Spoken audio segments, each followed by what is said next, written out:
The blood-curdling snarl silenced the classroom in an instant. 30 pairs of eyes, 29 human, and one decidedly not turned toward the small metal cage at the front of the room.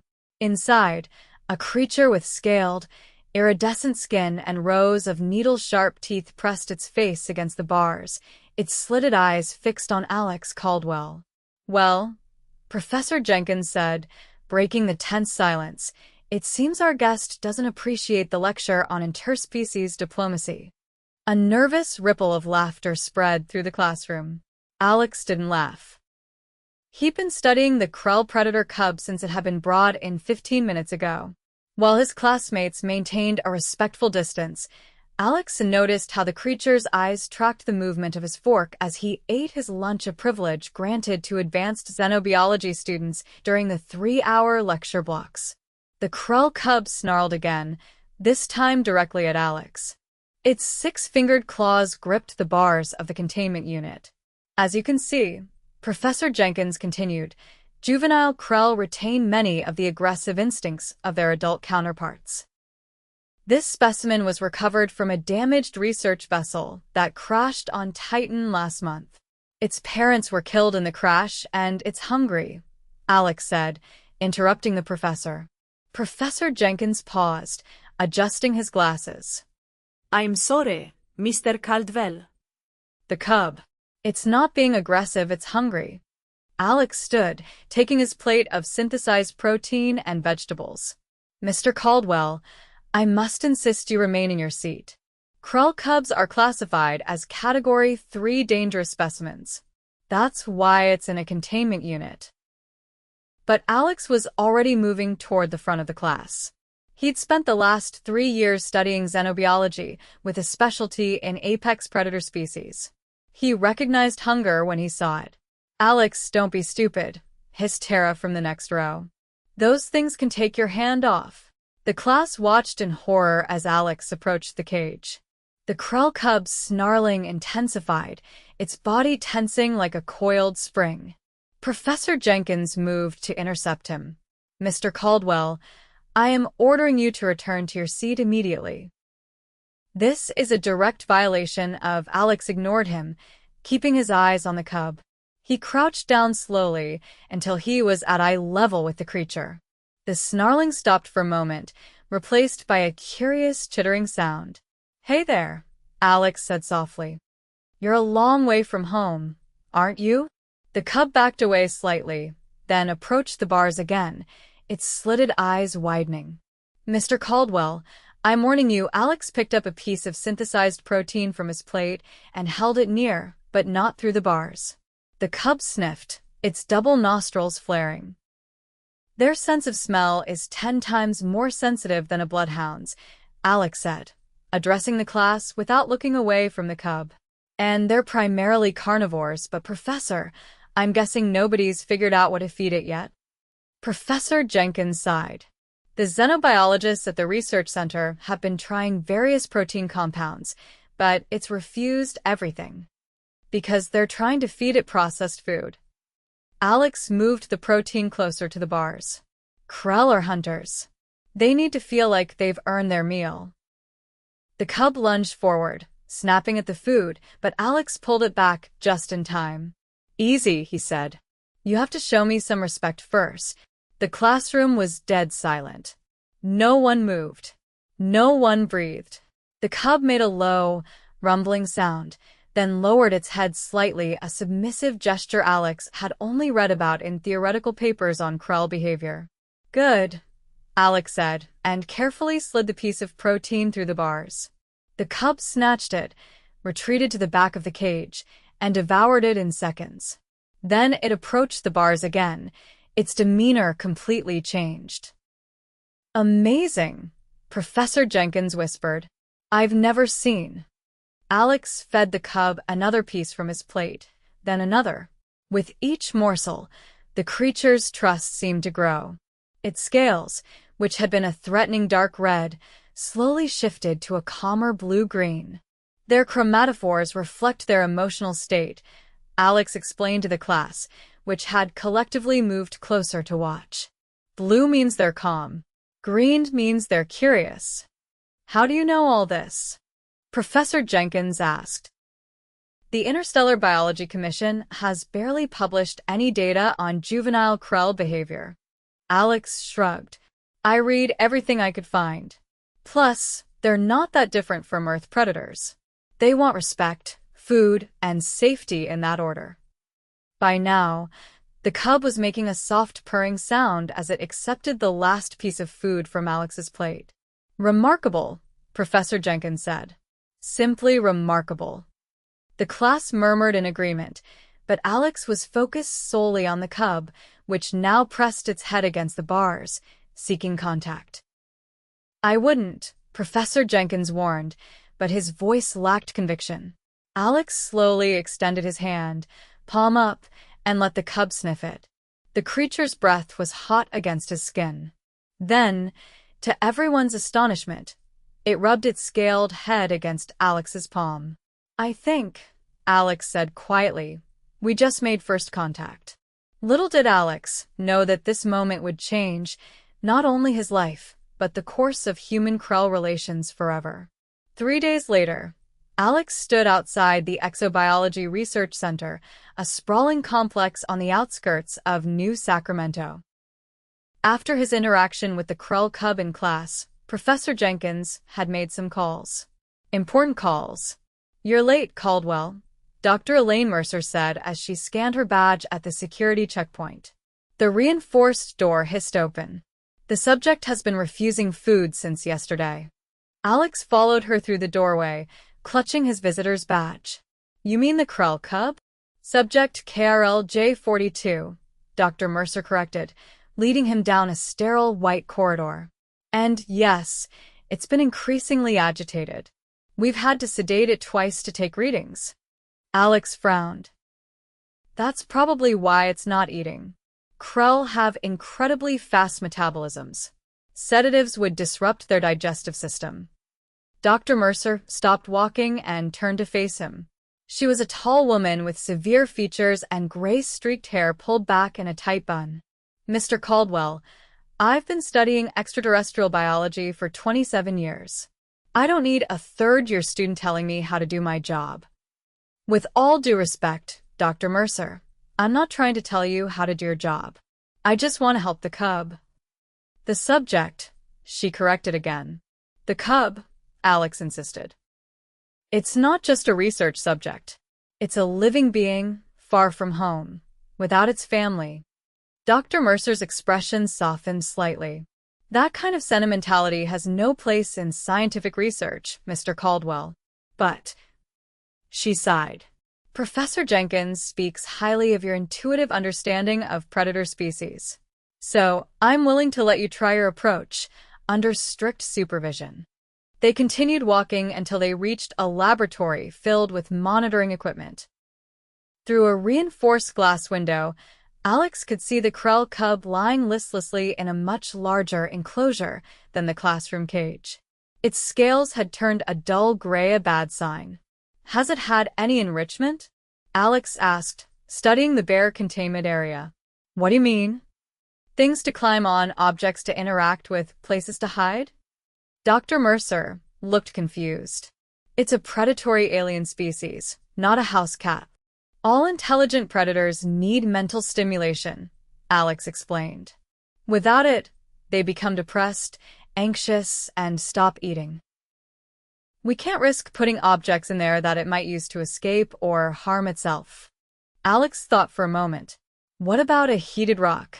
Krell evolved on a planet with higher gravity and temperature than Earth. It's probably cold all the time. Dr. Mercer considered this. That might be possible. We have heated platforms for reptilian species. Great. And I'll need some fresh protein. Unprocessed, if possible. We have synthesized protein compounds specifically designed. Real meat, Alex interrupted. Nothing synthesized. Dr. Mercer looked offended, but nodded to a lab assistant. Get some raw beef from the mammalian feeding stores. While they waited, Alex observed the cub through the glass. It barely moved, except for the occasional flick of its tail. Its breathing seemed labored. How long has it been like this? He asked. It began refusing food approximately 36 hours ago. The lethargy started about 12 hours later. The lab assistant returned with a tray of raw beef and a heated platform. 2 security officers appeared as well, armed with stun batons. Standard procedure, Dr. Mercer explained, noting Alex's expression. We take no chances with Category 3 specimens. Alex nodded, though he didn't agree with the classification. From what he'd observed, Krell cubs were no more dangerous than a young tiger, deadly if provoked, but not naturally aggressive toward beings that showed no threat. After donning a protective suit, another protocol he felt was unnecessary, Alex was allowed to enter the containment area. The security officers flanked the door, stun batons ready. The cub barely acknowledged his presence, which worried him.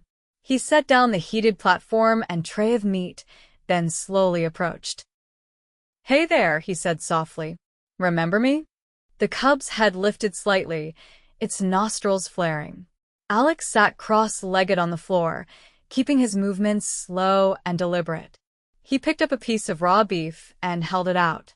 Come on, he encouraged. You need to eat. The cub made a weak sound, not a snarl, but not the purr from before either. It was a sound of distress. Through the glass, Dr. Mercer and several other scientists watched intently, taking notes. Alex placed the meat on the heated platform, which was already warming up. The smell of the warming meat filled the containment area. The cub's nostrils flared again, more actively this time. That's it, Alex said. Smells good, right? Just like home. Slowly, painfully, the cub dragged itself toward the platform. Its scales began to show hints of green curiosity, fighting through the lethargy. Good job, Alex encouraged. Just a little further. When the cub reached the platform, it sniffed the meat but didn't take it. Instead, it collapsed onto the heated surface, soaking in the warmth. The heat's helping, Alex called to Dr. Mercer through the intercom. But something's still wrong. He carefully moved closer to the cub, which was now making a continuous, low whining sound. When he got within arm's reach, he noticed something he couldn't see from a distance: a small, inflamed area on the cub's neck. Dr. Mercer, he called, there's some kind of wound or infection on its neck. Did anyone notice this before? Dr. Mercer's voice came through the speaker. We observed a small abrasion during the initial examination. It didn't appear significant. Alex leaned closer. The cub didn't resist when he gently touched the area around the wound. It flinched but didn't snap at him. This isn't just an abrasion. I think there's something embedded here. He looked up at the observation window. Do you have a first aid kit I could use?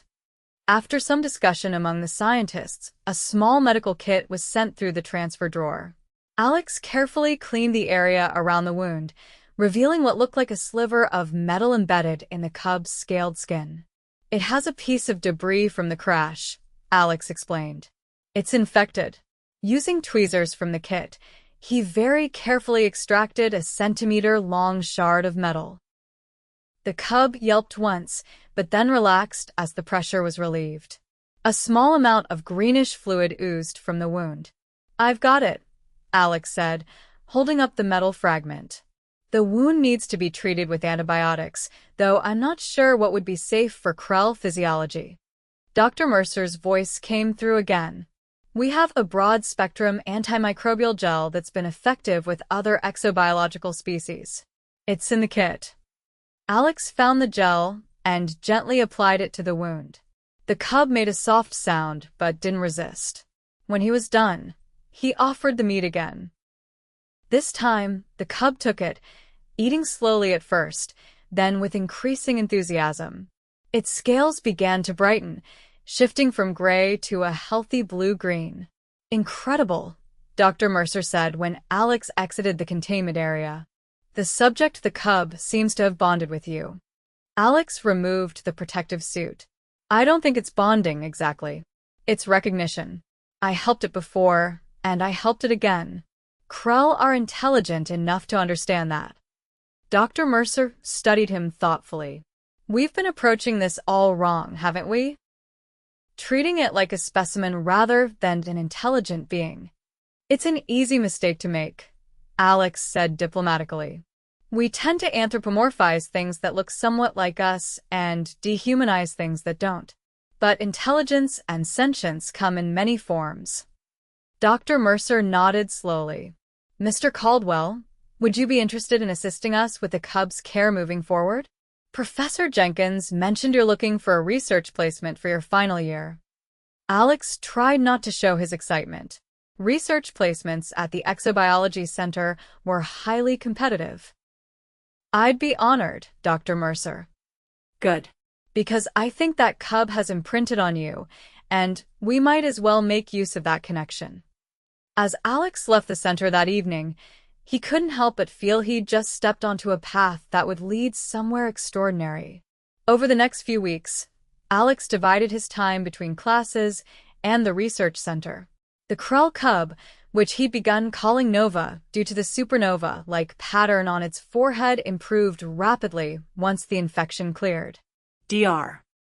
Mercer had reluctantly agreed to enrichment items for Nova's enclosure, and the results were remarkable. The cub's intelligence became more apparent as it learned to solve puzzle feeders and manipulate simple tools to reach rewards. Its problem-solving abilities are off the charts, Dr. Mercer admitted, reviewing the data from their latest session.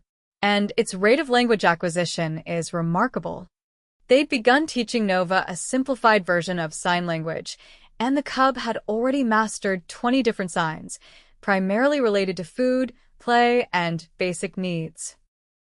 I think we're just scratching the surface, Alex said, watching Nova stack blocks in a precise tower. There's something else I'd like to try if you're open to it. Dr. Mercer looked up from her tablet. What did you have in mind? I want to take Nova outside.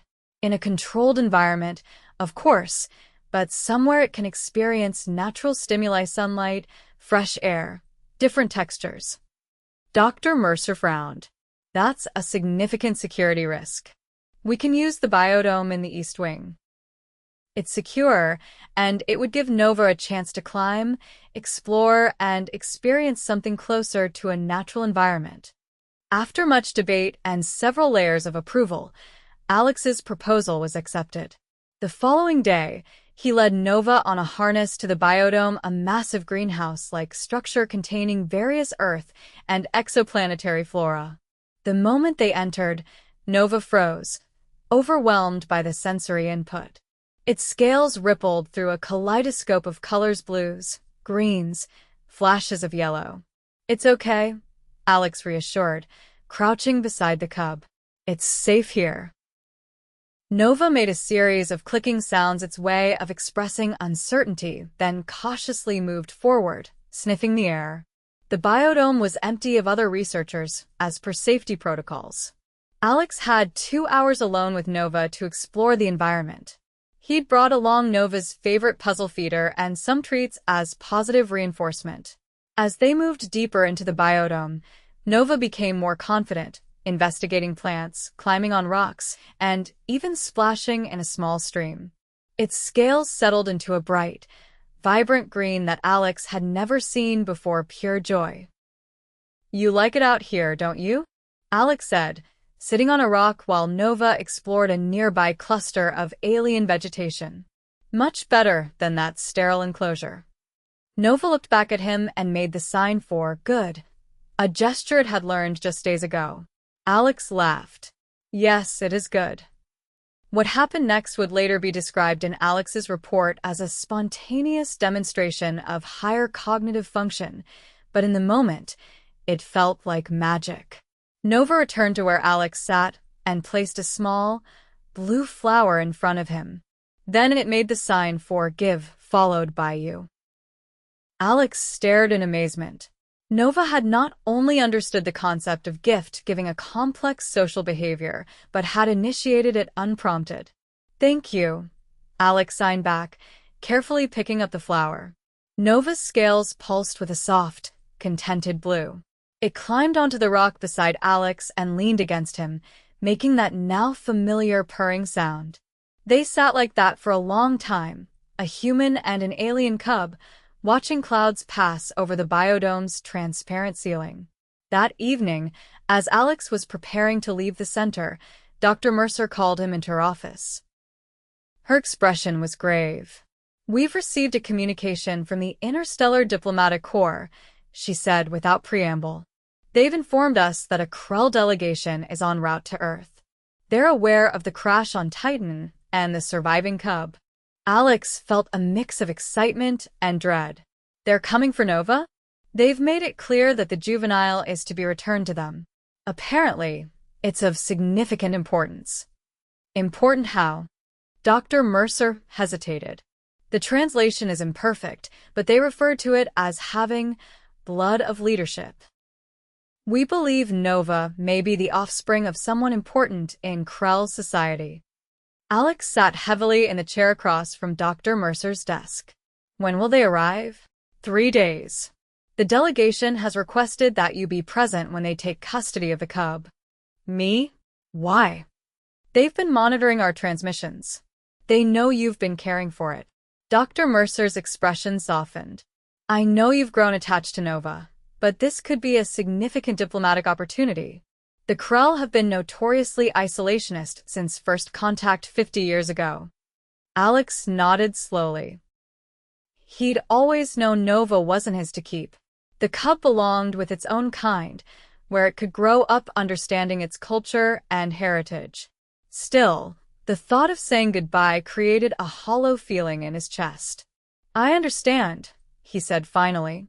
"I'll do whatever helps make this transition easier for Nova." Good. Dr. Mercer handed him a tablet. "Review this briefing on Krell diplomatic protocols. The IDC will send a representative tomorrow to help prepare you." That night, Alex couldn't sleep. He kept thinking about Nova, wondering if the cub would understand what was happening, if it would feel abandoned again. The next morning, he arrived at the center earlier than usual. Nova was awake, solving a new puzzle feeder that required it to use 3 different tools in sequence. "Hey, smart guy," Alex greeted, entering the enclosure. Nova immediately abandoned the puzzle and bounded over, making the signs for play and outside. "Not today," Alex signed back. "Just visit." Nova tilted its head, sensing something was different. It made a questioning sound. Alex sat cross-legged on the floor, and Nova climbed into his lap, a new behavior it had started just days ago. Despite growing rapidly, the cub still sought physical contact, especially when it sensed Alex was upset. "I need to tell you something important," Alex said, knowing Nova couldn't understand his words, but would read his tone and body language. "Your people are coming for you. You're going home." Nova watched him intently, its scales shifting to a curious purple. "You're going to be okay," Alex continued, gently stroking the cub's head. "They'll take care of you. And maybe someday, when you're all grown up, you'll remember the human who fed you from his plate." Nova made the sign for stay, then pressed its head against Alex's chest. Alex swallowed hard. "I can't stay with you. And you can't stay here. But I promise, I'll make sure they know how smart you are, how special." They spent the rest of the morning together, with Alex introducing simple games they hadn't tried before. He wanted to give Nova as many positive experiences as possible before the delegation arrived. When it was time for him to leave, Nova made the signs for come back and promise. "I promise," Alex signed back, though he knew it might be a promise he couldn't keep. The next 2 days passed in a blur of preparations. The Interstellar Diplomatic Corps representative, a stern woman named Miss Thompson, drilled Alex on proper Krell greetings, taboos to avoid, and the precise ceremony that would take place. "The Krell are extremely hierarchical," Miss Thompson explained. "The delegation will be led by a high-ranking official, possibly even related to the cub. You must show deference at all times." "I understand," Alex said, though he was more concerned with Nova's welfare than diplomatic niceties. "And remember," Miss Thompson added, "no sudden movements, no direct eye contact for more than 3 seconds, and absolutely no touching the Krell delegates, even if they offer a limb." On the morning of the delegation's arrival, the center was transformed. The main atrium had been cleared and decorated according to Krell aesthetic preferences minimalist, with specific geometric patterns that held cultural significance. Nova was brought to a special containment area within the atrium, designed to look more like a habitat than a cage. The cub was agitated, picking up on the tension and unusual activity. Alex was allowed a few minutes with Nova before the ceremony began. He wore the formal IDC uniform they'd provided, uncomfortable and stiff, but necessary for the occasion. "Hey," he said softly, entering Nova's temporary habitat. "Today's the big day." Nova paced nervously, its scales flickering between anxious yellow and confused purple. When it saw Alex, it rushed over, making frantic signs. "Scared," it signed. "Bad place." "No, not bad," Alex signed back. "Different. Your family is coming." Nova didn't seem to understand. It made the sign for stay repeatedly, becoming more agitated. "I need you to be brave," Alex said, crouching to Nova's level. "Can you do that? Be brave like when we first met." Before Nova could respond, the center's main doors opened. A hush fell over the assembled humans as three tall, imposing Krell adults entered the atrium. Even from a distance, Alex could see they were nothing like Nova. Where the cub was lithe and quick, these adults were massive, nearly 8 feet tall, with elaborate patterns on their scales that seemed to indicate rank or status. They moved with a deliberate grace that belied their size. Ms. Thompson stepped forward and performed the elaborate greeting gesture they'd practiced. The lead Krell, distinguished by a complex silver harness adorned with what looked like ceremonial weapons, responded with a series of clicks and hisses that the translation device interpreted into English. "We come seeking the child of Vexar, lost to the void. We sense its presence among you." Dr. Mercer stepped forward. "Honor delegates, we welcome you to Earth.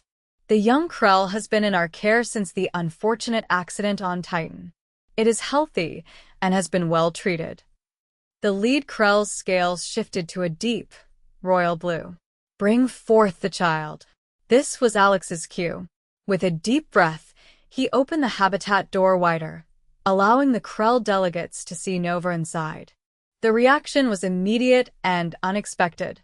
All 3 adult Krell dropped to one knee, lowering their heads in what was clearly a gesture of profound respect. "Ms. Thompson looked shocked. She whispered to Alex, "This wasn't in any of the briefing materials. Something's happening here that we don't understand." The lead Krell spoke again, its voice translated with reverence. "The air lives. Our journey through darkness ends with light."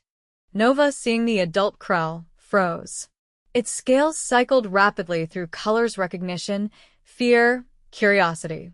The lead Krell removed a small object from its harness, a polished stone that glowed with an inner light. It placed the stone on the ground and backed away, still kneeling. "What's happening?" Alex whispered to Ms. Thompson. "I don't know," she admitted. "This isn't any protocol I'm familiar with." Nova cautiously approached the stone, sniffing it. Something seemed to pass between the cub and the object of recognition. Nova's scales settled into the same royal blue as the lead Krell's. Then, to everyone's surprise, Nova turned and scampered back to Alex, making frantic signs. "Come," it signed. "You come." The lead Krell's head snapped up, its gaze fixing on Alex with startling intensity. It spoke, the translator working overtime to keep up with the complex language. "The air has chosen a guardian from among your kind. This is unprecedented." Alex looked between Nova and the Krell delegation, completely lost. "I don't understand." The lead Krell rose to its full height, towering over everyone in the room. "The child before you is Thornvex, heir to the 9th Dominion, child of our fallen leader. By our law, any who saves the life of royal blood and is chosen by that blood becomes Korvac honored guardian, teacher of ways." Nova continued signing frantically, now mixing new, untaught gestures with the ones it knew. I think, Alex said slowly. Nova, I mean, Thornvex is asking me to come with you. Ms. Thompson stepped forward urgently. That's impossible. Mr. Caldwell is an Earth citizen. He can't simply leave with an alien delegation. The lead Krell's scales darkened. To refuse the request of the heir is to invite the darkness of war. The room went silent. The casual statement of potential interstellar conflict hung in the air like a physical threat. Dr. Mercer cleared her throat. Perhaps we can reach a compromise. Mr. Caldwell has been instrumental in the CU in Thornvex's care. Maybe a temporary arrangement could be made as a special diplomatic mission? The next few hours were a blur of negotiations, calls to IDC headquarters, and hasty preparations. By evening, an unprecedented agreement had been reached. Alex would accompany Thornvex to the Krell homeworld as an official Earth ambassador and temporary guardian, with a diplomatic vessel to follow within the month. This is insane, Alex said as he packed a small bag of essentials. I'm a student, not a diplomat. You're the only human who's ever bonded with a Krell, Dr. Mercer pointed out. And not just any Krell, apparently. You've bonded with their future leader. But I don't know anything about their culture, their world. That's why this is so important, Miss Thompson interjected. This is a chance to learn about the Krell directly, to establish a relationship that could benefit both our species. Alex looked at Nova Thornvex, who was watching the preparations with keen interest. The cub had refused to leave his side since the delegates arrived. How long would I be gone? The agreement is for 6 Earth months, Miss Thompson explained. Then you'll have the option to return or extend your stay. 6 months on an alien world, serving as guardian to a future alien leader. It was beyond anything Alex had ever imagined when he'd offered that first piece of food to a snarling cub in his xenobiology class. What about my studies? My graduation? The university has agreed to count this as your field research and final project, Dr. Mercer said. In fact, if you document your experiences thoroughly, you'll probably graduate with honors. As the adults discussed logistics, Thornvex tugged at Alex's hand, making the sign for outside and pointing upward. I think, Alex said, smiling despite his anxiety, Thornvex is ready to go home. 2 days later, Alex found himself boarding a Krell vessel unlike anything humans had been allowed to see before. The interior was a marvel of organic technology, living metal that responded to touch, lighting that adjusted to the occupants' needs without switches or controls.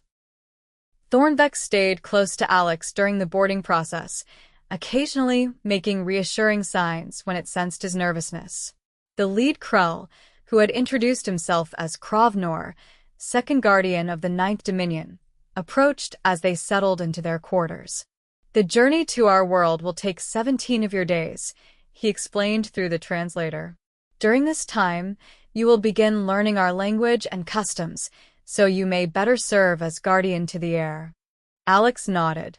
I'm a quick learner. Krovnor's scales rippled with what might have been amusement. The heir chose well. Your kind adapts quickly. He hesitated, then added, there is something else you should know. Something we did not share with your leaders.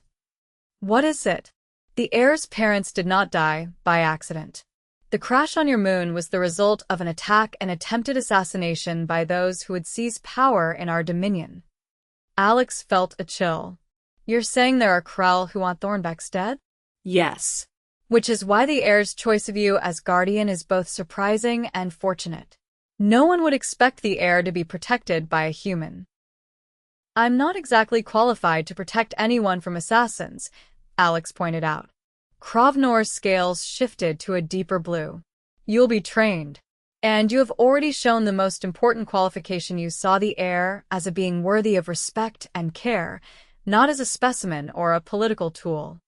After Krovnor left, Alex sat on the edge of the strange, gel-like bed in his quarters, trying to process everything. Thornvex climbed up beside him, making a questioning chirp. Well?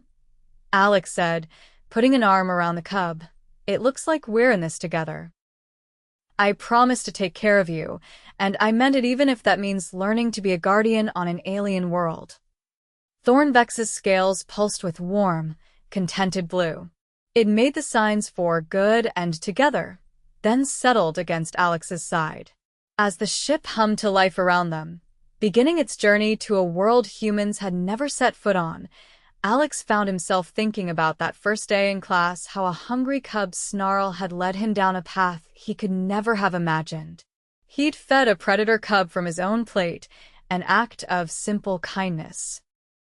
And somehow, that small gesture had changed everything. The next 17 days passed in a whirlwind of activity. Alex spent hours each day learning the Krell language, a complex system of clicks, hisses, and rumbles, supplemented by color changes and subtle body postures. It was frustrating at first, but having Thornvex as a practice partner made it easier. The cub was patient, often finding creative ways to help Alex understand difficult concepts. When not studying the language, Alex was introduced to Krell history, social structures, and the complex politics of the 9 Dominions. He learned that the 9th Dominion, Thornvex's home, was the most technologically advanced, but also the most isolated. "Our people have long debated whether to engage more openly with other species," Krovnor explained during one lesson. The heir's parent, Supreme Leader Vexenar, was attempting to establish new diplomatic relations when the attack occurred. "So, there's a political divide among your people about interacting with humans and other species?" Alex asked. Yes. "And now, with a human serving as guardian to the heir, you have inadvertently become a symbol in that debate." It was a sobering thought. Alex had never considered himself politically significant on Earth, let alone on an alien world. Physical training was another daily requirement. Despite his protests that he was a student, not a warrior, Krovnor insisted that all guardians must be capable of protecting their charges. The body must be as sharp as the mind, the Krell instructor, Emi Vilar, told him as Alex struggled through another set of exercises designed to improve his reflexes. Thornvex often watched these sessions with great interest, occasionally mimicking the movements. The cub was growing noticeably, its reflexes becoming sharper, its strength increasing daily. The heir approaches the time of first hunting, Krovnor observed on the 12th day of their journey. It is traditionally when a young Krell begins formal combat training. "Is that necessary?" Alex asked, watching Thornvex practice pouncing on a training drone. "I mean, as heir, won't Thornvex be protected by guards and guardians?" Krovnor's scales darkened. "All Krell must know how to fight, especially those of royal blood. Our history is written in struggle and survival." As the days passed, Alex began to notice a change in how the Krell crew treated him. Initially, there had been skepticism, even disdain. But as they witnessed his dedication to learning their ways and his genuine care for Thornvex, attitudes shifted. Some began offering assistance unprompted, teaching him cultural nuances that weren't in the formal lessons. One evening, as they neared their destination, Alex sat with Thornvex in the ship's observation dome, watching the stars streak by. The cub had developed a fascination with space travel and often requested to visit this room. "We'll be at your homeworld tomorrow," Alex said, still stumbling slightly over the complex Krell words. "Are you excited?" Thornvex's scales shifted to a thoughtful purple. The cub had begun using color changes more deliberately as communication, knowing Alex was learning to read them.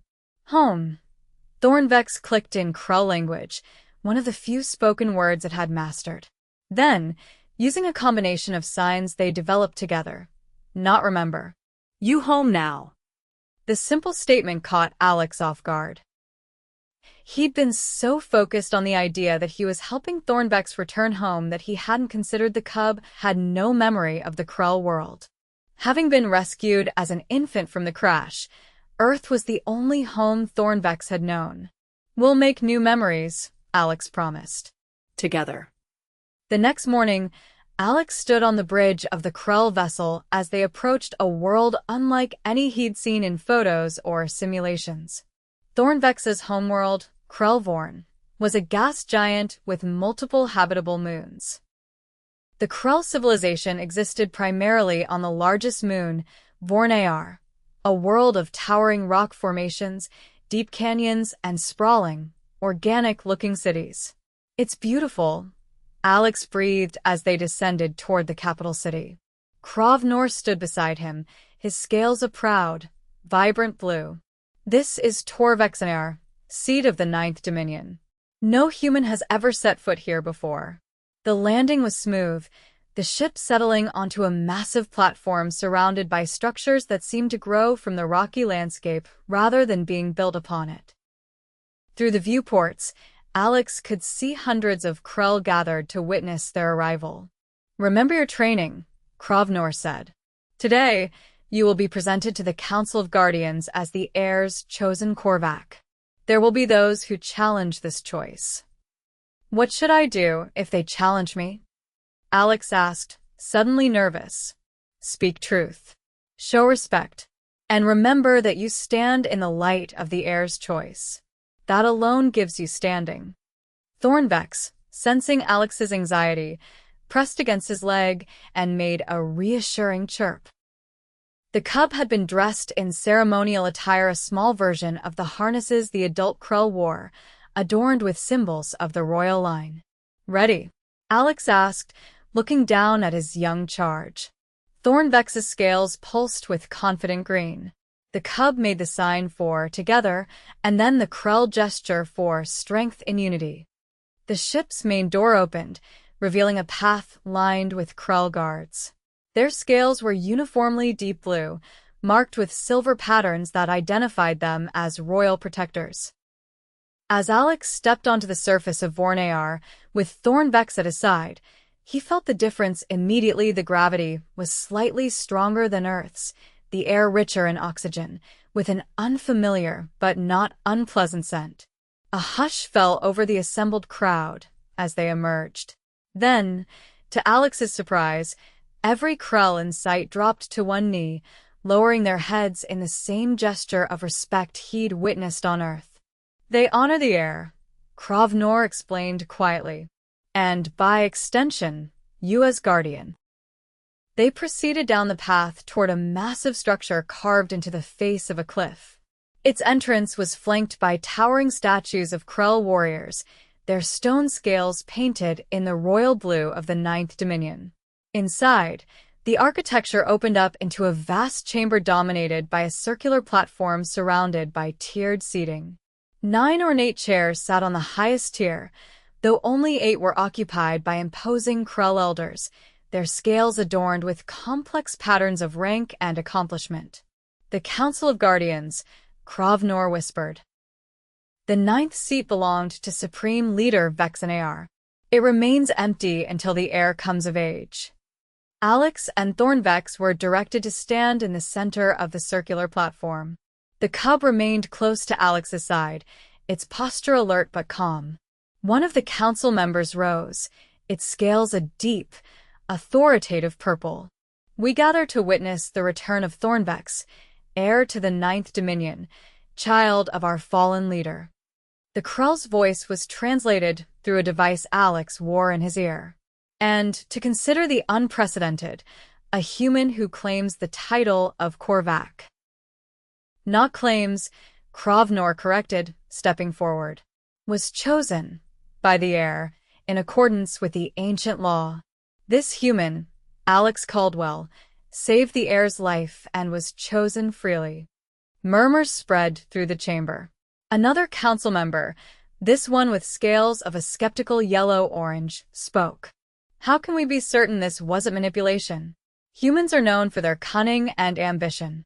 Before Krovnor could respond, Thornvex stepped forward and began making a series of signs, clicks, and color changes. The chamber fell silent, watching in amazement. "The heir speaks," the first council member announced, "and uses both Krell and human communication methods." Alex watched with pride as Thornvex communicated their story, how Alex had recognized its hunger, fed it from his own plate, cared for it when it was sick, and taught it to communicate. The cub's colors shifted with emotion as it described their journey together. When Thornvex finished, it returned to Alex's side and made one final, deliberate sign, the human gesture for family, followed by the Krell color pattern for chosen bond. The chamber remained silent for a long moment. Then, one by one, the council members' scales shifted to acceptance, a deep, rich blue that acknowledged the truth of what they'd witnessed. "It seems," the lead council member said finally, "that the heir has indeed chosen, and chosen well. Alex Caldwell of Earth, you are confirmed as Korvac to Thornvex, heir to the 9th Dominion." Relief washed over Alex. But the council member wasn't finished. "However, this is only the beginning. You must now learn our ways completely, prove your worth as guardian, and help prepare the heir for eventual leadership. The path ahead is neither easy nor safe." "I understand," Alex said, speaking in careful Krell. "I accept this responsibility and will serve with honor." As they left the council chamber, Krovnor placed a heavy hand on Alex's shoulder, a significant gesture of approval from a Krell. "You have passed the first challenge," he said. "But as the council warned, many more lie ahead." That night, in the quarters assigned to them in the royal compound, Alex sat with Thornvex, reflecting on the day's events. The cub was exhausted from the journey and the ceremony, its scales a soft, sleepy blue. "We did it," Alex said softly. "We're officially guardian and heir now." Thornvex made a contented sound and signed lazily. "Home now. Both home." As the cub drifted to sleep, Alex gazed out at the alien landscape visible through their window, towering rock formations illuminated by 2 moons, the organic architecture of the Krell city spreading out below. This would be his home for at least the next 6 months, possibly longer. He was the first human to live among the Krell, the guardian to their future leader, and somehow, improbably, he had found a place where he belonged. It had all started with such a simple act: a hungry predator cub snarling at a classroom, and a human who chose to feed it from his own plate. That moment of compassion had led him across the stars to a new world and a new purpose. As he prepared for sleep, Alex found himself thinking of something his xenobiology professor had often said. The universe rewards those who see beyond differences to the common needs that unite all sentient beings. With Thornvex sleeping peacefully beside him, Alex knew that truth more deeply than he ever could have imagined.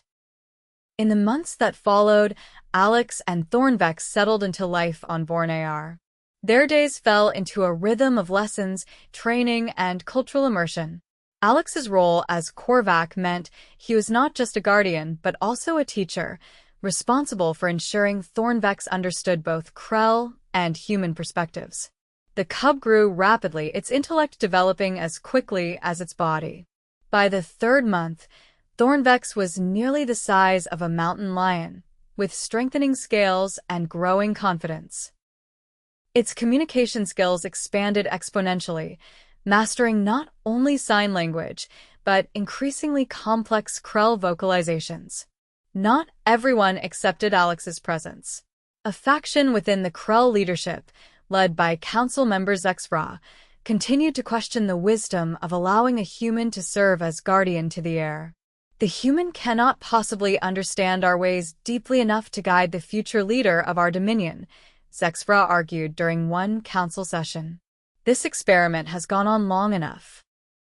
But Thornvex's obvious advancement under Alex's guidance made these arguments difficult to sustain.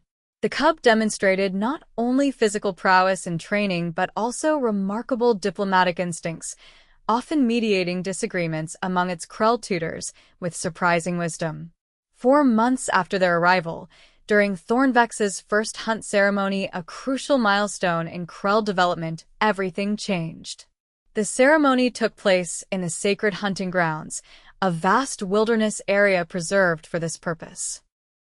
Alex watched from a designated observation point as Thornvex, accompanied by Krovnor and two other senior guardians, tracked a Vorntaith, a large, six-limbed herbivore that was traditional first prey for young Krell of noble birth.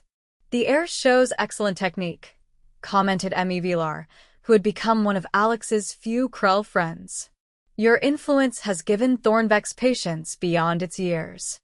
Alex nodded, watching with a mix of pride and concern as Thornvex stalked the Vorntaith through the underbrush.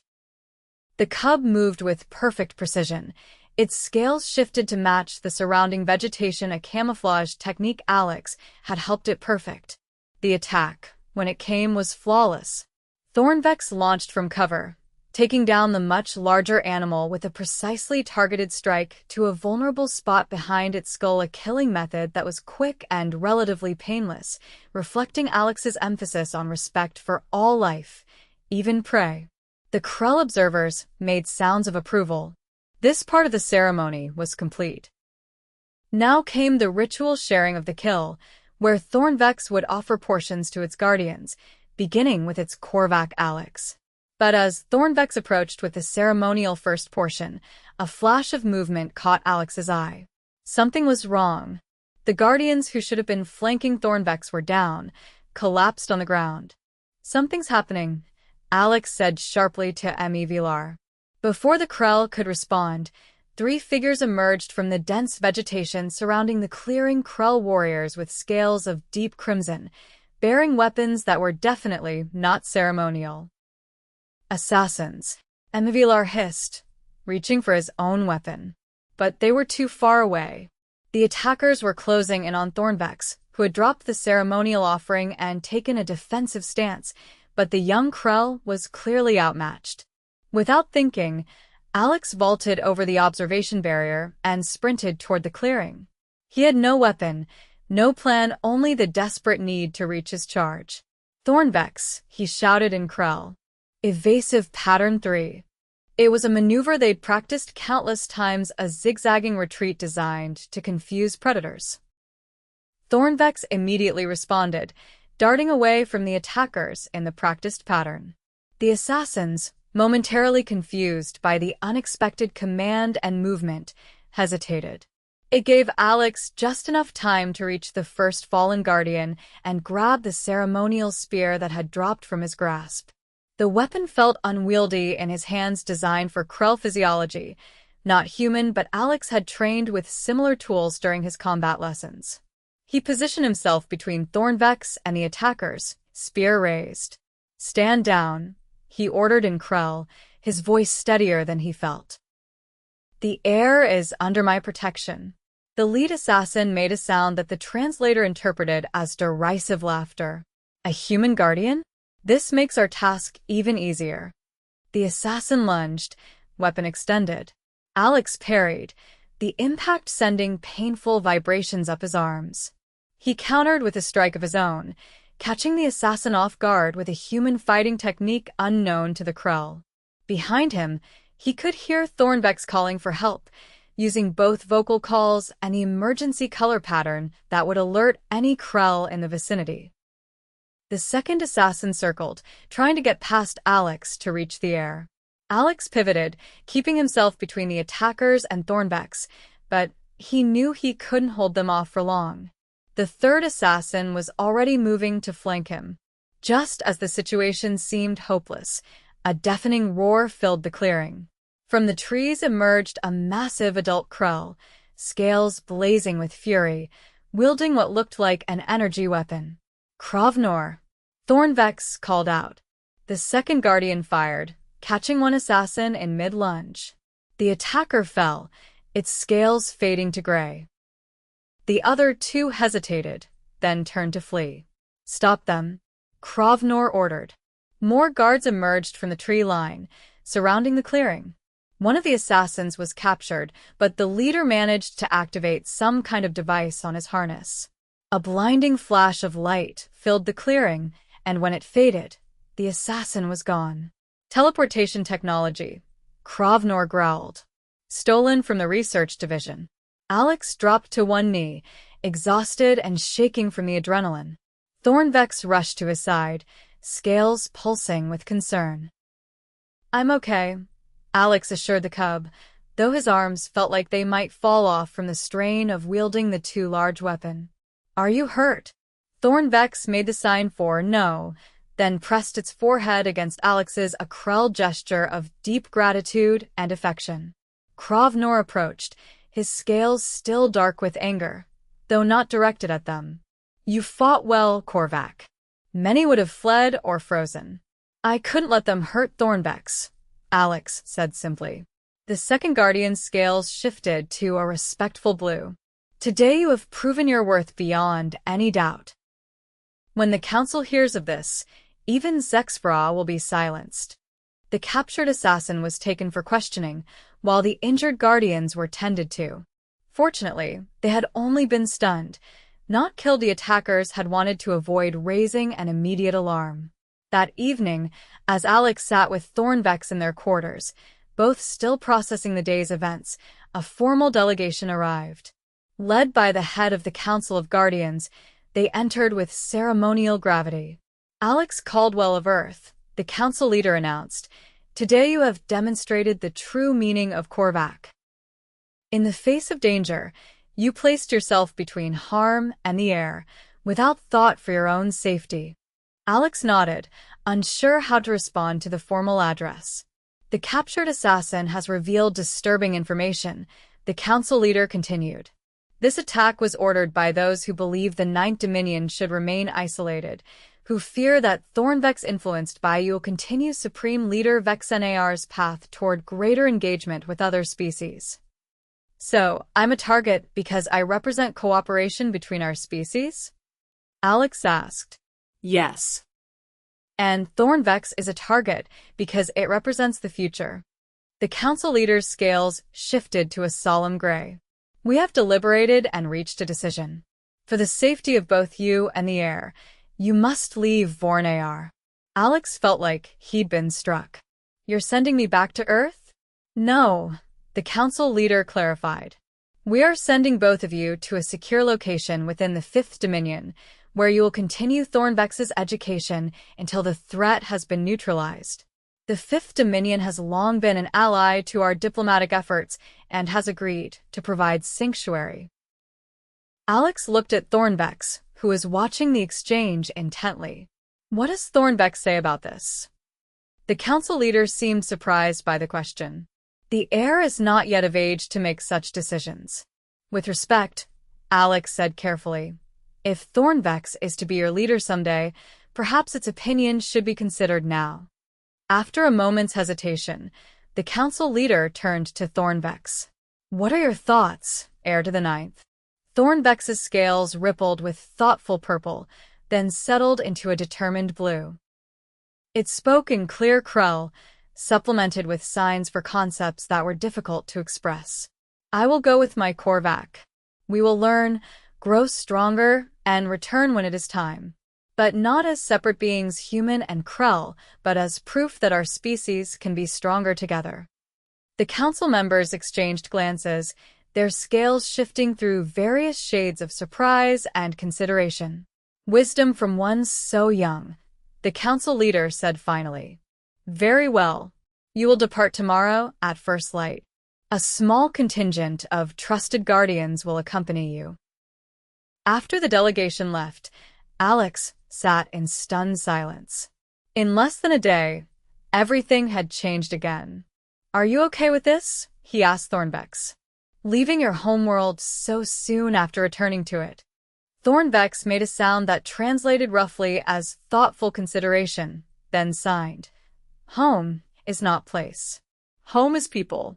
Your home." Alex felt a lump in his throat. "You're my home too, buddy." The next morning, as they prepared to board a sleek Krell vessel bound for the Fifth Dominion, Krovnor approached Alex. "The Assassin's faction has made a grave miscalculation," he said. "They sought to eliminate the influence of humanity on our future.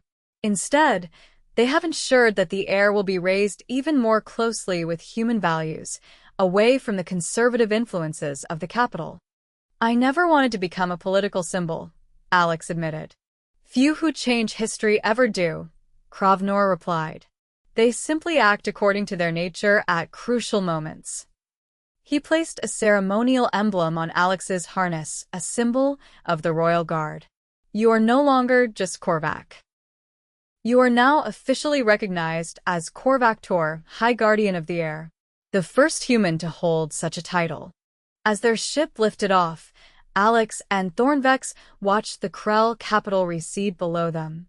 The cub pressed against Alex's side, making a soft, contented sound. Ready for another adventure? Alex asked. Thornvex's scales pulsed with excited green. It made the signs for together and always, then added a new one it had been practicing the Krell gesture for family. Looking down at this remarkable being that had come into his life through such an unlikely series of events, Alex felt a profound sense of rightness. 6 months ago, he'd been a xenobiology student whose boldest act was feeding a snarling predator cub from his own plate. Now he was bound across the stars, guardian to a future leader, part of a story much larger than himself. Family, he agreed, returning the sign. Always. As their ship accelerated toward the stars, Alex thought about the message he would send back to Earth with the diplomatic vessel that would follow them. There was so much to tell, so many discoveries to share. But perhaps the most important lesson was the simplest. Sometimes the greatest journeys begin with the smallest acts of kindness. And somewhere in the vast universe, a hungry predator cub had snarled at a classroom, and a human had fed it from his own plate. Everything else, their bond, their adventures, their shared future, had grown from that one moment of connection across the boundaries of species. It was enough. It was everything.